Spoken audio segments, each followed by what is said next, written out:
Walt Whitman, Herman Melville, John Greenleaf Whittier. These are some of the first names that come to mind when thinking of Civil War poets. Alice Austin McMurran, the wife of a planter, is not. Why is her voice not remembered? With such important roles to play, why are there so few women voices from the Civil War in history? Why is there such a gap at such a crucial epoch of American history?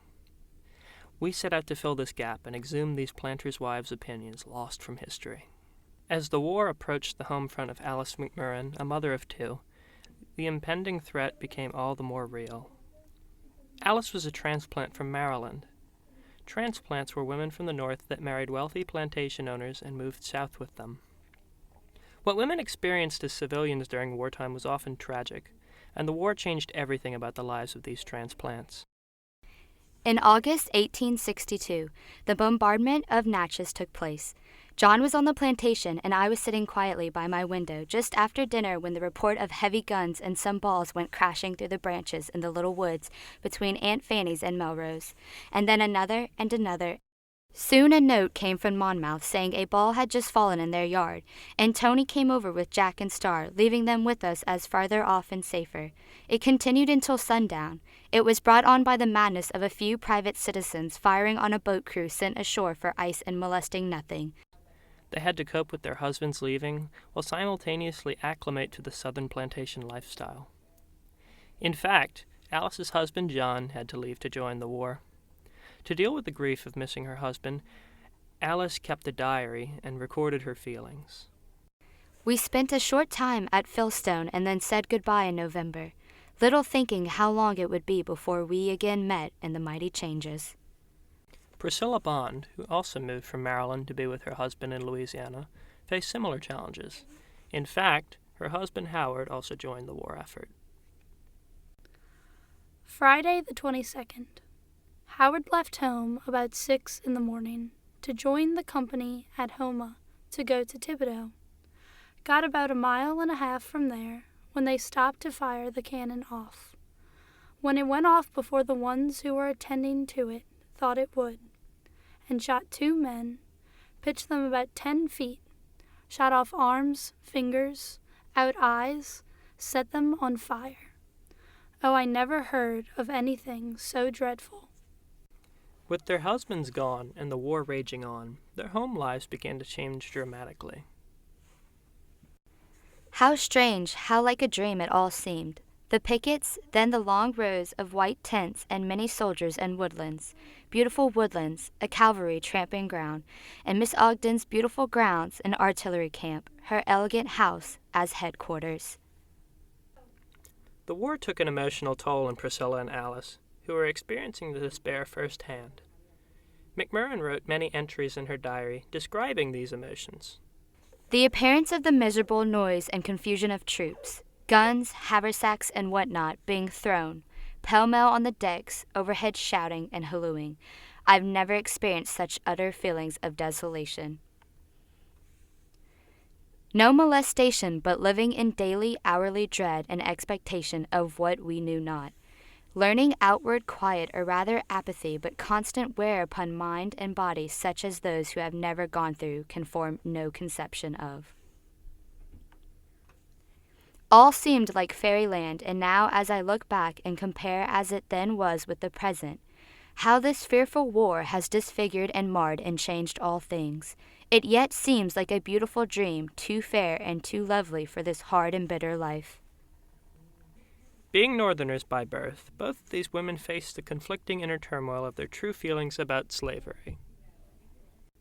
Then our first trip to the plantation, the coming on Sunday of the Negroes, nearly 200 in their best clothes, to see their new mistress. How they looked and how they stared. The feelings of fearful responsibility that came over me in the new life before me. All is stamped indelibly upon my mind. Bond felt the inner conflict come to a head when she initially moved to Louisiana. She had to watch quietly as the slaves were beaten mercilessly. Oh, how my ears have been stressed today by the cry of the distressed. How bestial it is to whip the Negro so severely. God will not wink at such cruelty. Mr. McConnell and family came home yesterday. Tuesday the 27th. I feel sad. More whipping going on. One poor old man is the sufferer of man's passions. Thank God my husband is not so heartless. It is indeed hard to bear to be compelled to stay where such is carried on daily. All are not like him here. He is the father of my husband, but I can never love him as such. I have no respect for him. He is too mean for anything. I wish he was not Howard's father. McMurrin began to become comfortable in her new role. I shall never forget the afternoon the first report brought us, the intense excitement and waiting. Then until the following May or June, not one left there. Nancy, my washwoman, and 8 filled hands left. Shortly after my nurse and that night, the entire force of our neighbors, Mr. Pettyman. Our house servants went on the same quiet, faithful, obedient ways, if anything, trying harder to please. This continued up to the time of my leaving, though all around was change, excitement, and confusion. I wish it was in my power to give them some return for their good conduct and attachment. Some wanted to come with me, but I had not money enough to bring them.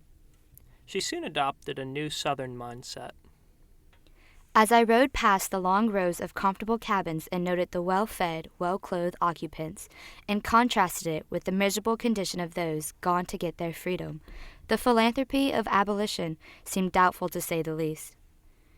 At Vicksburg we changed boats, left our fine Empress, marched out on the bank below Vicksburg, found it dark with contraband soldiers, corps d'Afrique, they call them, as if slave in black were any less slave in black.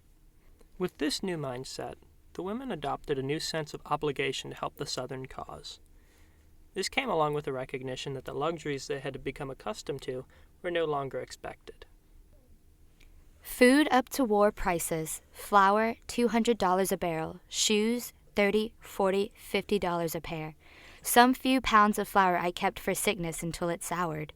Ladies tanned squirrel skins for shoes and made their hats and bonnets of palmetto, and some even wore the homespun dresses. Many of the women took up the hobby of sewing clothes for the cause. The ladies' delicate, dainty hands that never held coarser work than embroidery, now sitting from early morning to night, making check shirts, pants, and all that a soldier's life called for, knitting coarse woolen socks as fancy work. A common sight to see, beautiful girls sitting behind liveried servants, knitting whilst reading. Such nurturing energy and devotion on the part of the women of the South, I could never have imagined, and then the bitterness that afterwards marred their heroism and not yet risen. July 4th, 1861. 3 months have passed since I have opened this book to write one line. Many have been the revelations in political affairs. War, civil war, is upon us, in all its horrors. Lincoln has waged war against the Southern Confederacy. Virginia has joined us. Also Tennessee since April. Sumter has been taken by General Beauregard. A battle at Great Bethel was fought in June. Southerners victorious. May they always be so. All mails are stopped between the United States and Confederacy. I cannot hear from home. I am trying to bear it bravely. Nor do I know when I will be able. Oh, for one more letter. How many the changes since this time last year. How differently I have been occupied today. Howard sick in bed, I nursing him, bilious attack. About this time in the evening last 4th, I was on horseback. I remember it well. I wonder what they have been doing at home today. The ladies of Terrebonne have been very patriotic. They have formed a sewing society to have clothes made up for the Grivat Guards of this parish. They are now in Virginia. The ladies propose holding a concert on next Wednesday night in Houma for the benefit of the GGs. In addition to these women's diaries, they left some pieces of poetry that truly capture the essence of the wartime. It is remiss to omit the poetry of these women who experienced the war firsthand, albeit through a different lens. The countersign. Alas, the weary hours pass slow. The night is very dark and still, and in the marshes down below, I scarce can see a yard ahead. My ears are strained to catch each sound. I hear the leaves about me shed, and the spring bubbling through the ground. Along the beaten path I pace, where white rags mark my sentry's trace. In formless shrubs I seem to trace the fireman's form with bending back. I think I see him crouching low. I stop and list. I stoop and peer, until the neighboring hillocks grow.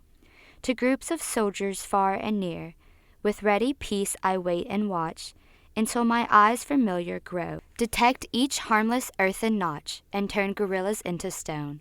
And then amid the lonely gloom, beneath the tall old chestnut trees, my marches I resume, and think of other times than these. Halt! Who goes there? My challenge cry. It rings along the watchful line. Relief! I hear a voice reply. Advance and give the countersign. With bayonet at the charge I wait.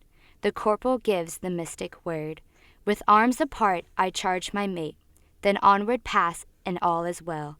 But in the tent that night awake, I ask if in the fray I fall.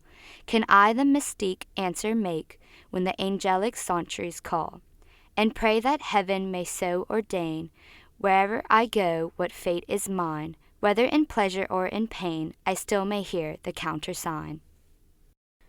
McMurrin's poem is actually a well-known anonymous work, although she notes in her diary that she copied the poem from her grandmother. Bond's poem is a true original work. Solace in sorrow. There's not a hearth, however rude, but hath some little flower, to brighten up its solitude, and scent the evening hour. There's not a heart, however cast by grief and sorrow down, but hath some memory of the past, to love and call its own. By Mitty Bond. While many discredited her opinion simply because she was a woman, McMurrin had the wisdom to realize that the Civil War tore apart a nation and killed hundreds of thousands of Americans. Great Firemen's Procession, Great Union Procession, and the Wideawakes, and saw the beginning of the mighty excitement that is now ending in rivers of blood and bitterness and undying hatred of a once united, glorious nation. Miss Bond's and Miss McMurrin's stories help to illuminate the gray areas of the Civil War, and they help us to sew the gap in history closed.